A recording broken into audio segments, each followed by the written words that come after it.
Gerund and the infinitive. Герунди және инфинитив. Герунди орыс тілі мен қазақ тілінде ұқсастығы жоқ. Бұл етістік пен зат есімнің қасиеттерін біріктіріп, іс-әрекетті білдіретін етістіктің жақсыс тұлғасы. Герунди атауы латынның gerere әрекет ету етістігінен шыққан. Ол герунди арқылы іс-әрекеттің іске асу процесіне бағыттайды.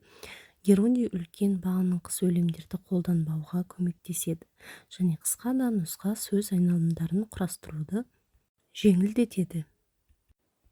A gerund is a non-infinitive form of the verb made by adding ing. Герунди ing жалғауы арқылы жасалады.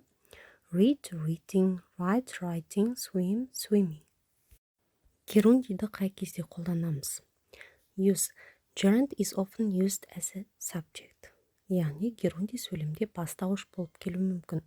Reading helps you learn English. Swimming is a good exercise. Gerund is often used an object after certain verbs. Examples: I enjoy reading. She dislikes playing badminton. Have you finished working? Герунди кейбір етістіктерден кейін баяндауыш болып келеді. I enjoy reading. Мен оқығанды ұнатамын. She dislikes playing badminton. Ол бадминтонды ойнағанды ұнатпайды. Have you finished working? Жұмысыңызды аяқтадыңыз ба? A great variety of verbs, prepositions, adverb combinations such as before, against, give up, keep on, look forward to, put off, take the gerund. Осы сөздерден кейін герунди қолданылады. Мысалы, I'm looking forward to hearing from you in the near future. The gerund after prepositions.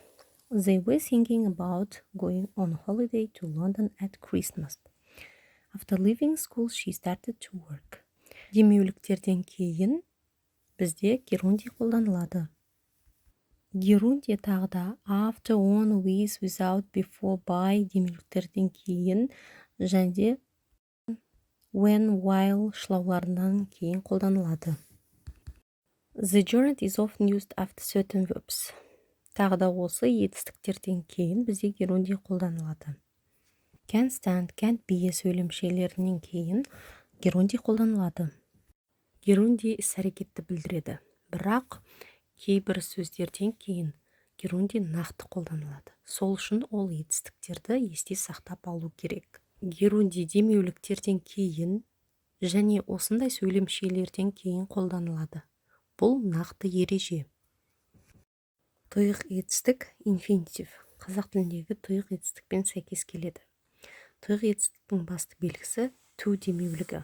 Ол кей жағдайларда түсіп қалады. Тұйық етістік жаққа жеке көпше түрге бөлінбей, мағынасы жағынан іс-әрекеттің қимылдың атын білдіреді. To do, жасау, етістіктің бастапқы түрі немесе формасы. Infinitive is a non-finite and the first form of the verb, which is used with or without to. Infinitive етістіктің бастапқы формасы ол to демеулігімен немесе демеуліксіз жүреді. Learn, оқу. To learn, оқу дәл сондай мағына. Give, беру, to give. Infinitive дәл герунди сияқты кейбір етістіктерден кейін қолданылады. Ал not және болымсыз сөйлем жасағымыз келсе, ол осы сөздерден кейін not жалғауы жалғанып барып to infinitive қолданылады. I decided not to go. Мен бармаймын деп шештім. The most important thing is not to give up. Infinitive қолданылады. Сын есімнен кейін және кейбір зат есімдерден кейін. After certain verbs, adjectives and nouns. Verb plus infinitive. They hope to reach the party on time. I want to try the new ice cream flavor. Adjective infinitive. I'm happy to hear you are well. She is delighted to see him. Noun және infinitive. I have got some homework to do. Infinitive тағы қандай жағдайларда қолданамыз? To express a purpose. мақсатымызды білдіргіміз келсе. I got up early to do homework. Мен үй жұмысын жасау үшін ерте тұрдым. Үшінші жағдай, the infinitives can also follow certain nouns. Зат есімдермен. Nouns plus infinitive.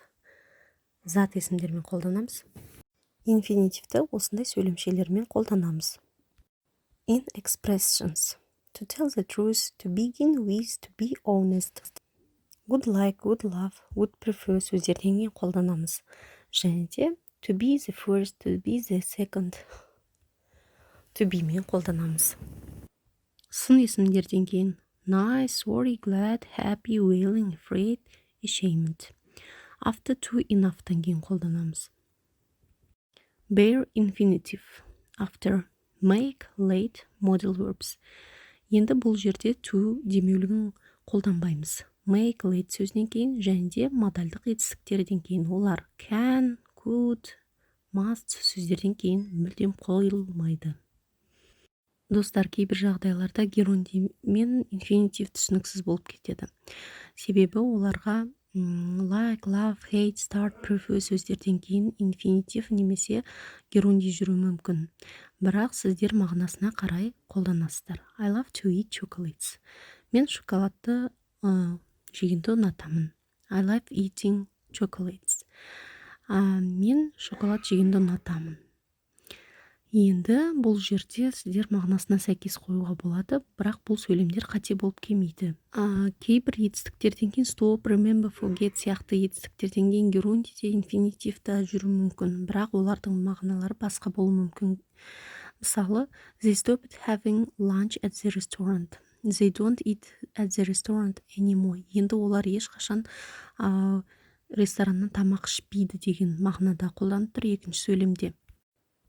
They stopped another activity in order to have lunch at the restaurant. Тек қана тамақ ішіп қоймай, олар басқа да бір іс-әрекеттерге көшті. Мысалы, басқа бір мейрамдарды тойлауға десек болады. Тек қана тамақ ішуге емес, басқа да бір мақсатта деген мағынада қолданылып тұр. Тағы да назар аударайық. Герундий to демеулігінен кейін де қолданылады. I look forward to hearing from you деген сөйлемде байқап қарасаңыздар, герундийде жалған тұр, ал екінші сөйлемде өзі инфинитивтің тұр, бірақ ол дұрыс емес сөйлем. Достар, қателік жасамау үшін инфинитив және герундий қандай мақсатпен, қандай сөздерден кейін қолданылатын нақты білу керек. Герундий мен инфинитивті барынша қазақ тілінде түсіндіруге тырыстым. Түсінікті болды деген ойдамын. Бастысы ережелерді сақтаңыздар.